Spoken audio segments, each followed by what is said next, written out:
Okay po. Ito na po, Yorme, ang ating binanggit kanina. Police report na po tayo. Ito, tabang-abang to ng mga viewers natin. Opo, napanood nyo ba, Yorme, yung nag-viral po na namotong na MTPB enforcer sa Binondo? Na pinakita yan ng nakuha na ng visor, mabuti na lang yung netizen, may camera siya. So, hindi makapagsinungaling yung pang-aabuso yung ating MTPB. An hour after that video was posted, tanggal na yung tinanggal na ni Director Dennis Biaye. Nakonyatan na. Nangutong, hindi nakonyatan din siya. Tanggal na po yan. Thank you very much sa Visor. At thank you very much sa ating mga netizen na patuloy kayo nagtitiwala sa lungsod ng Maynila na aaksyonan ang mga pang-aabuso sa inyo ng mga bahagi at empleyado ng pamahalang lungsod. We will not tolerate, as I have said, one strike policy. Ito na po, Yorme, yung sinasabi nating Anyong Haseo. Halika. Koreanong top 6 most wanted person sa kasong rape na tiklo sa NAIA Terminal 1. Ito mga kababayan, si Kim Baek. You're Kim? Sure. How old are you? 49. 49.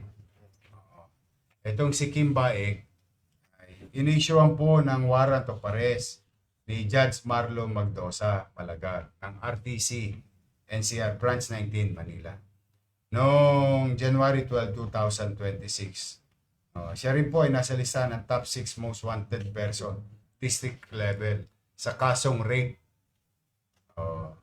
Nahuli po ito sa airport ng ating Manila Police District. So, to the victim, which is Pilipina biktima nito, Yes. na-inform na yung biktima Yes, sir.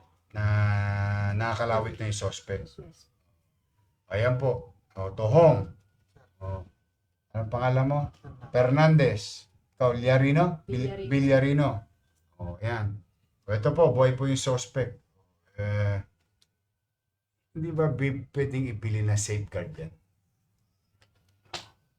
Ito sa mga nakakaintindi lang yung ibig ko sabihin. Shout out sa mga kakosa ko dyan sa Tondo. But anyway, for the meantime, I'm happy with the MPD. Whether Banyaga, tayo o sino man. Papapanagot ko kayo sa mata ng batas. Congratulations sa MPD. Sige, dali niyo na yan. Ito po, Yorme, susunod. Wanted na naman po. Top 8 most wanted person sa kasong rape ulit na aresto ng MPD sa Payatas. Ano ba? Si Albert Malikdem ang pangalan niya. Nagtago to sa Payata. Siya po, nahuli noong 27 sa bisa ng arrest warrant mula kay Judge Maria Cristina Dia Rosario Oseteo ng Regional Trial Court Branch 11, Manila. Yung nangyari November 27, 2025. Ngayon po ay masaya kami at malugod kami na sa mga husgado, mga hukom na nag-i-issue ng warrant na through the leadership of General Abad and the men and women uniform personnel of MPD. Sila po iharap sa inyong sala, ibibigay sa inyo ng pulis, at kami naman po, ataya namin na husgado magsabi kung sila may sala o wala. Congratulations sa ating mga pulis. Yes, sir. Lubaton, di ba? Sa Payatas yun nakuha. Sige, mag-ingat kayo, dalhin nyo na yan. Top 8. Top 6 kanina, top 8. Top 8. Ngayon, Top 2. yan. Top 2 regional level most wanted person sa kasong murder na sakote ng MPD sa pamumuno ng Moriones Tondo Police Station ay naaresto po ang top 2 most wanted person sa kasong murder na si Christopher Royso, 51 years old, sa kahabaan ng Patio Tirona Street sa Imus, Cavite noong January 27. Alright. Yung arrest warrant naman mula kay Judge Philip Charles G. Santos ng RTC NCR Branch 45. noong November 4, 2025. O, sa kanyang mga nabiktima, ito na po yung suspect.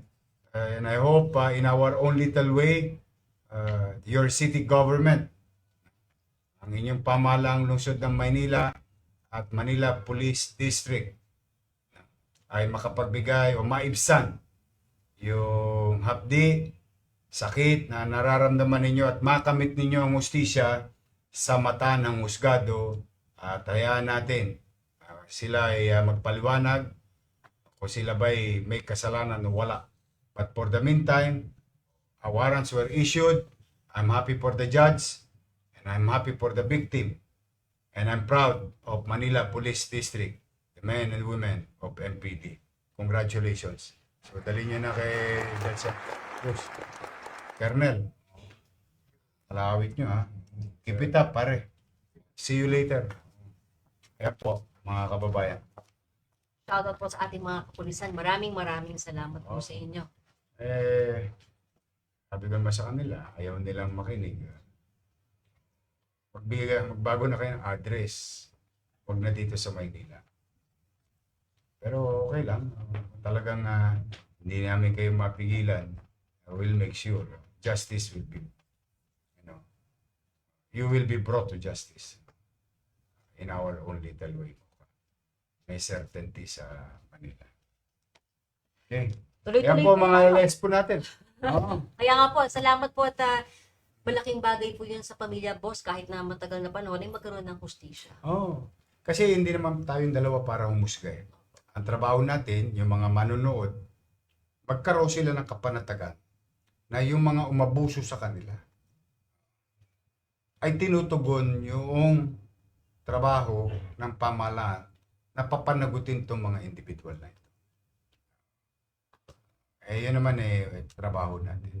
Bubuti tayo mo kapipilitin natin sa tulong ng kapulisyan natin. Makapagbigay ng hustisya, makapagbigay ng kapanatagan, lalong-lalo na sa nanay at tatay. Kasi yung mga anak nila, nasa kalsada, isang gabi, isang umaga, nag-iisa, o kaya yung mga magulang na nanonood naman sa labas ng bansa o sa labas ng Maynila, na kapag dumarako ang kanilang mga mahal sa buhay dito, kahit papaano, hindi tayo perpekto, pero kahit papaano, may kapanatagan sa lungsod ng Maynila.